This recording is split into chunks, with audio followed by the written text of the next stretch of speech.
কি কি করেছেন? বাংলাদেশকে রক্ত লুটপাট করা হয়েছে, বাংলাদেশের ব্যাংক ধ্বংস করা হয়েছে। আজকে অত্রতি সৈন্যের কোটায় আপনারা যারা কলম সৈনিক আছেন, আপনারা সেইগুলা লেখনের মাধ্যমে আমরা আশা করি আপনারা জনগণকে আপনারা তুলে ধরবেন।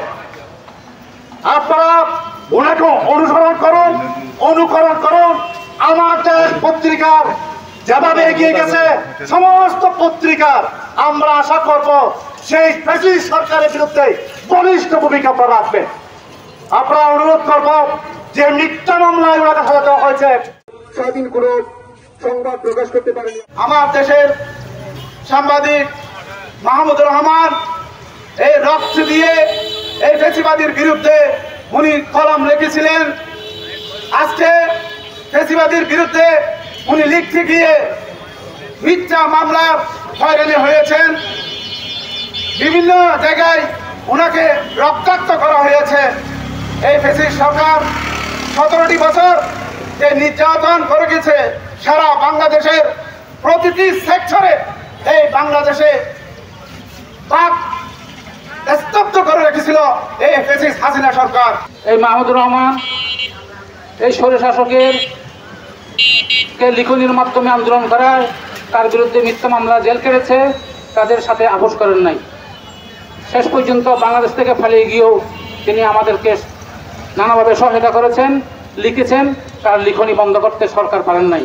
এই মাহমুদুর রহমান দেশ দ্বিতীয়বার স্বাধীন হওয়ার পর আমাদের দেশে ফিরে এসেছেন।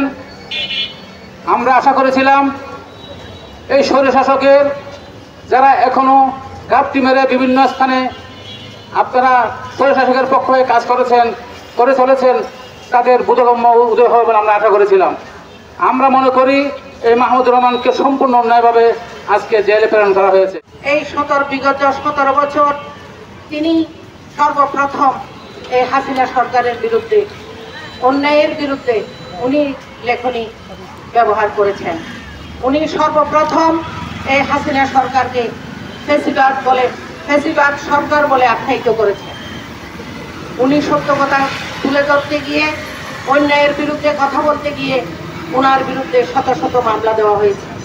অনন্য সাংবাদিক, দেশপ্রেমিক সাংবাদিক মাহমুদুর রহমানের মুক্তির জন্য আজকে এখানে মানববন্ধনে অংশগ্রহণ করছে। যেই বাংলাদেশ আজকে নির্মাণ হয়েছে নতুন ভাবে, যাকে আমরা বলছি স্বাধীন বাংলাদেশ, এই বাংলাদেশে মাহমুদুর রহমানরা এই ফ্যাসিবাদের বিরুদ্ধে কথা বলতে গিয়ে সাজাপ্রাপ্ত হয়েছে। বাংলাদেশের 64টি ডিস্ট্রিক্টে যাকে মিথ্যা মামলা নিয়ে ঘুরে ঘুরে আদালতে হাজিরা দিতে হয়েছে, যাকে আদালতের পবিত্র প্রাঙ্গণে আগে রক্তাক্ত করেছিল আওয়ামী সন্ত্রাসীরা, এই নতুন বাংলাদেশে আজকে সে আদালতের প্রতি সম্মান প্রদর্শন করে আত্মসমর্পণ করার পরেও তাকে কারাগারে দেওয়া হয়েছে। আবার সুন্দর বাংলাদেশে সবাই যাতে আমরা এই বাংলাদেশকে সুন্দরভাবে এগিয়ে নিয়ে যেতে পারি, সেই আহ্বান রেখে, সেই প্রত্যাশায় আমি আমার বক্তব্য শেষ করছি।